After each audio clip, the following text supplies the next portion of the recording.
काफी सारे लोगों का वर्क परमिट एक्सपायर हो रहा है जी 2024 में मई ऑनवर्ड्स टू दिसंबर। और आपने न्यूज में सुना होगा कि तकरीबन give and take 70,000 international students हैं जो कि इस वक्त कनाडा के डिफरेंट एरियाज में प्रोटेस्ट कर रहे हैं। उनका जो वर्क परमिट है वो भी एक्सपायर ऑलमोस्ट होने वाला है। आज की वीडियो बहुत इंपॉर्टेंट है। उनको कितनी दफा वर्क के एक्सटेंशंस मिले हैं, कनाडा के रूल्स क्या हैं वर्क वीजा के एक्सटेंशंस के। तो आज की वीडियो बहुत इंपॉर्टेंट है। अगर आप आने वाले दिनों में या 2025 में प्लान कर रहे हैं कनाडा आने का, क्या आपको कनाडा आना चाहिए या आपको दोबारा सोचना चाहिए अपने फैसले पे। तो अगेन जैसे मैंने मेंशन किया, आज की वीडियो बहुत ही इंपॉर्टेंट है, तो इसको जरूर वॉच करें और जरूर शेयर करें। अस्सलामुअलैकुम, आपका दोस्त यासिर खान। मैं उम्मीद करता हूं कि आप सब खैरियत से होंगे।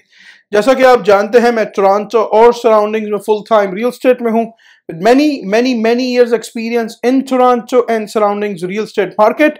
आपके जहन में कोई भी सवाल है, वो छोटा है या बड़ा है, इट डजंट मैटर, रेजिडेंशियल है या कमर्शियल है, anything related to real estate, आपको कोई भी इंफॉर्मेशन चाहिए हो, आप मुझे मैसेज कर सकते हैं, आप मुझे कॉल कर सकते हैं।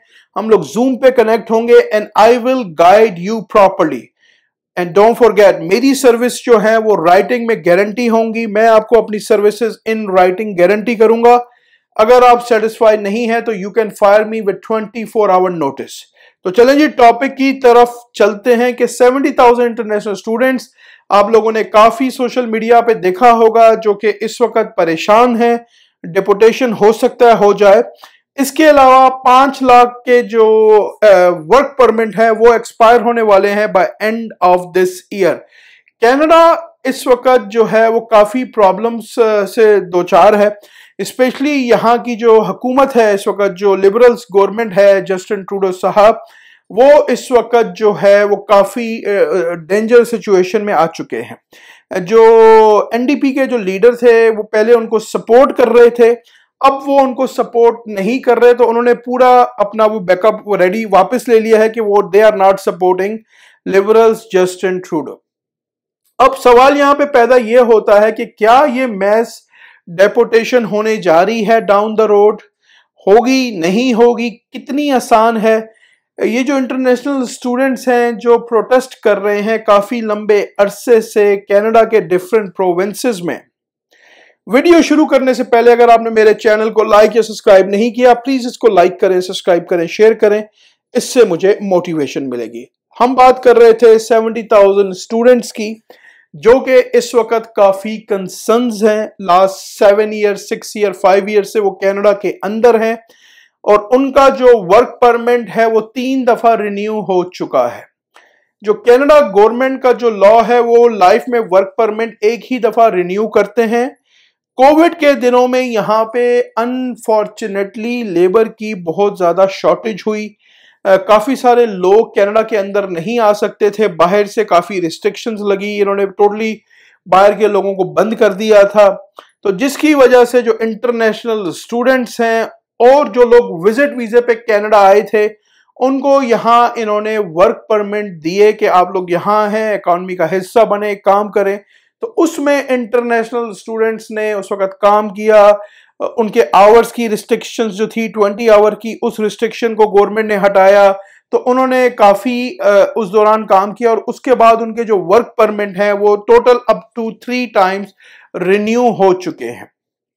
इस वक्त अब वर्क परमिट रिन्यू होना बहुत मुश्किल है, क्योंकि जस्टिन ट्रूडो साहब के काफी गलत फैसले पास में जो उन्होंने किए, उसमें बहुत सारे विजिटर वीजाज, इंटरनेशनल स्टूडेंट्स, काफी दुनिया से लोग आए, तो उसमें काफी सारे लोग फेक डॉक्यूमेंट्स पे भी कनाडा आए। अब जो लोकल कैनेडियंस हैं, जो कि सिटीजन हैं यहाँ के या पीआर होल्डर्स हैं, जो कनाडा में, इवन इमिग्रेंट्स जो कनाडा में काफी लंबे अरसे से हैं, वो भी इस इमिग्रेशन के काफी खिलाफ हो रहे हैं, क्योंकि चीजें जो हैं यहाँ पे लोगों की रीच से बहुत ज्यादा बाहर हो गई हैं।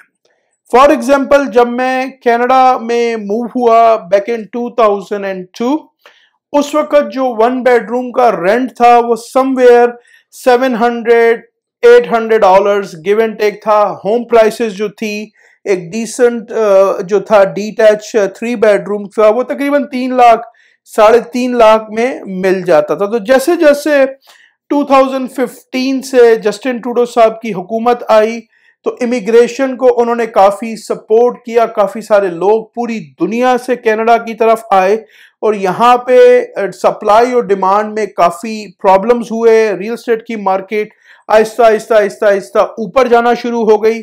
अब जो सिचुएशन है यहाँ पे, स्पेशली जो बड़ी सिटीज़ है, बड़ी सिटीज़ की अगर हम बात करें, टोरंटो, वैंकूवर, ये बड़ी सिटीज़ में आती हैं। तो यहाँ आपकी जो रियल एस्टेट की मार्केट है वो काफ़ी ऊपर चली गई। अब अगर हम बात करें टोरंटो, मेन टोरंटो और उसके सराउंडिंग्स की, अगर 3 बेडरूम की बात करें तो इस वक्त मार्केट थोड़ी सी स्लो है, थोड़ी सी लो चल रही है। तो इस वक्त भी अगर हम टोरंटो में अगर हम एक बंगलो देखें तो तकरीबन 900,000 या 950 या मिलियन, इट ऑल डिपेंड्स कि उसकी कंडीशन कैसी है, उसमें बेसमेंट अपार्टमेंट है नहीं है, लोकेशन उसकी कैसी है।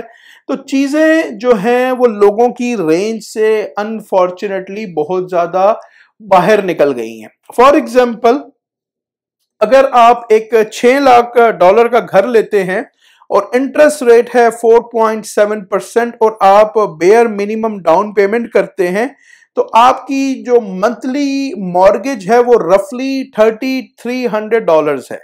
प्लस आपके जो प्रॉपर्टी टैक्सेस हैं वो तकरीबन $400। उसके बाद आपने देने हैं फायर इंश्योरेंस। तो ये तकरीबन अगर हम बात करें तो रफली 6 लाख की जो प्रॉपर्टी है वो आपको कॉस्ट कर रही है give and take without utilities $4,000। अब इसमें आपने यूटिलिटीज ऐड करनी है, वो भी तकरीबन $300-400 है। उसके बाद आपने ग्रोसरीज ऐड करनी है, वो तकरीबन 1,000-1,500 है। ऑल डिपेंड्स कि आपके फैमिली मेंबर्स कितने हैं। तो इस वक्त एक अगर हम बात करें, आप इसको रेंट कर लें तो रेंट भी इस वक्त आपका गिव एंड टेक जो है वो 3,000, 3,200, $3,400 है। तो इस वक्त सरवाइव करना टोरंटो और सराउंडिंग्स में एक फैमिली के लिए, अगर मैं बात करूं हस्बैंड वाइफ एंड 2 किड्स, तो we talking about somewhere $5,000-6,000 a month. तो ये बहुत ही ज्यादा बड़ा नंबर है। अगर आप $100,000 कमा रहे हैं आफ्टर टैक्सेस तो आपके हाथ में $5,800 आ रहे हैं। तो चीज़ें मेरे चैनल पे बहुत सारी वीडियोस अवेलेबल हैं एक्सपेंसेस के बारे में कि हाउ एक्सपेंसिव इज टोरंटो और डिफरेंट चीज़ें हैं। इस वक्त जो लोकल कैनेडियंस हैं दे आर वेरी अपसेट, और जो पीआर होल्डर जैसे मैंने मेंशन किया, अब वो लोग ये नहीं चाह रहे कि और फ्यूचर में इमिग्रेशन हो। इस वक्त मैं कम्युनिटी में काफ़ी इन्वॉल्व हूँ अल्हम्दुलिल्लाह, और मैं डेली लोगों से या मस्जिद में लोगों से मुलाकात होती रहती है। काफ़ी सारे बच्चे जो यहाँ के बॉर्न बच्चे हैं, डजंट मैटर उनकी जो फैमिलीज थी वो इमिग्रेंट आई थी कहीं से भी, इंडिया से, पाकिस्तान से, बांग्लादेश से, श्रीलंका से, कहीं से भी आए थे। जो उनकी जो बच्चे उनके बॉर्न हुए और जो यहाँ पे तकरीबन 30 साल से, 25 साल से, 35 साल से हैं, इस वक्त उनके बच्चों को जो फ्रेश ग्रेजुएट हैं उनको जॉबें नहीं मिल रही। 4-5 स्टूडेंट्स को मैं पर्सनली जानता हूं जो कि काफ़ी स्ट्रगल कर रहे हैं। यहाँ के बॉर्न बच्चे हैं, उनको बेसिक जॉब्स नहीं मिल रही। उन्होंने, किसी ने कंप्यूटर्स में किया हुआ है, किसी ने इकोनॉमिक्स में किया हुआ है, डिफरेंट क्वालिफिकेशंस हैं, अंडर ग्रेजुएशन किया हुआ है, और उनको $50,000-60,000 की जॉब की ऑफर नहीं हो रही। वो बेचारे इस वक्त ऑड जॉब कर रहे हैं, वो भी पार्ट टाइम, $16, $17, $18 पे वीकली 10 आवर्स या 5। तो वो लोग भी काफ़ी ज़्यादा इस वक्त डिस्टर्ब हैं, अपसेट हैं।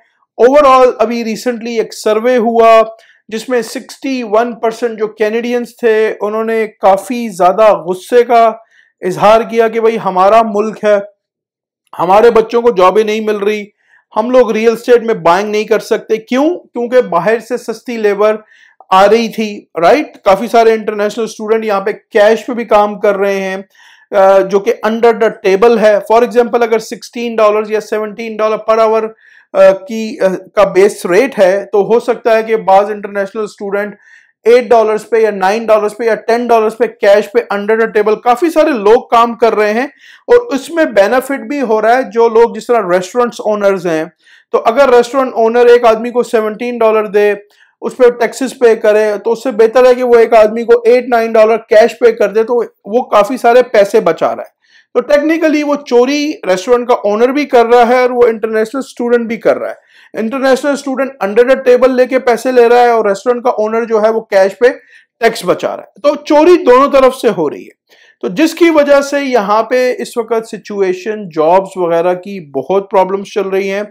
अगर आप आ रहे हैं कनाडा तो अपनी रिसर्च करके आए, अपने साथ इनफ पैसे लेके आए। अगर आप विजिट वीजे पे आ रहे हैं, फैमिलियां यहाँ पे लिटरली रो रही हैं, जिनसे मेरी मस्जिद में मुलाकात होती है, वो मस्जिद में आके ज़कात को क्लेम कर रहे हैं कि हमें ज़कात दी जाए, हमारे पास पैसे नहीं हैं।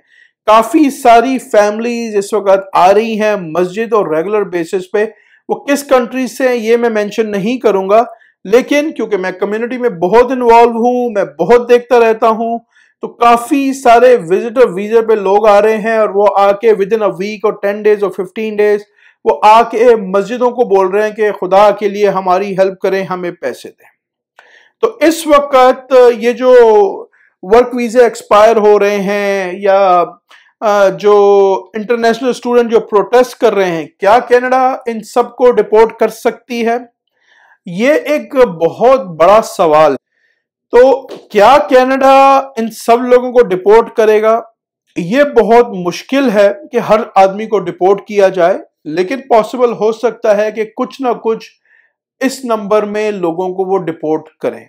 तो आप लोग मेंटली रेडी रहें इनके समथिंग हैपन है, राइट? अगर फॉर एग्जांपल नई गवर्नमेंट आती है जो कि चांसेस बहुत ज्यादा हैं कंजर्वेटिव के, वो इमिग्रेशन को इतना सपोर्ट नहीं करते, वो स्किल ट्रेड को ज्यादा सपोर्ट करते हैं। इसीलिए कनाडा अब अपनी पॉलिसीज को काफी चेंज कर रहा है। जस्टिन ट्रूडो साहब दोबारा कोशिश कर रहे हैं कि किस तरीके से कैनेडियंस को खुश किया जाए, क्या पॉसिबिलिटीज हो सकती हैं कि वो कैनेडियंस उनको दोबारा वोट दें और वो दोबारा इलेक्ट हों।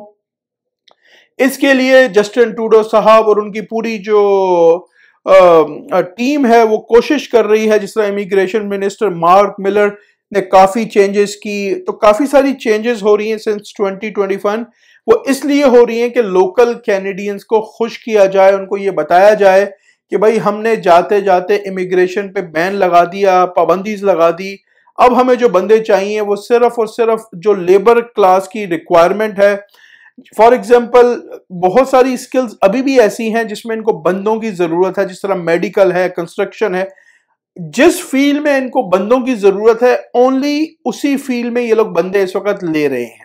इंटरनेशनल बाहर की बात कर रहा हूं। तो इस वक्त सिचुएशन कनाडा की अनफॉर्चुनेटली बहुत ज्यादा खराब हो रही है। मैं आप लोगों को डरा नहीं रहा हूं, जो आना चाह रहे हैं वो जरूर आए, लेकिन अपना होमवर्क करके अपने साथ इनफ पैसे लेके आए। महीने का खर्चा एक फैमिली का कम से कम $5,000 मिनिमम है। तो अगर आप आ रहे हैं और अगर आपके पास $25-30 हजार नहीं है तो आप स्टक हो सकते हैं। $25-30 हजार का मतलब है कम से कम 50-60 लाख रुपए पाकिस्तानी।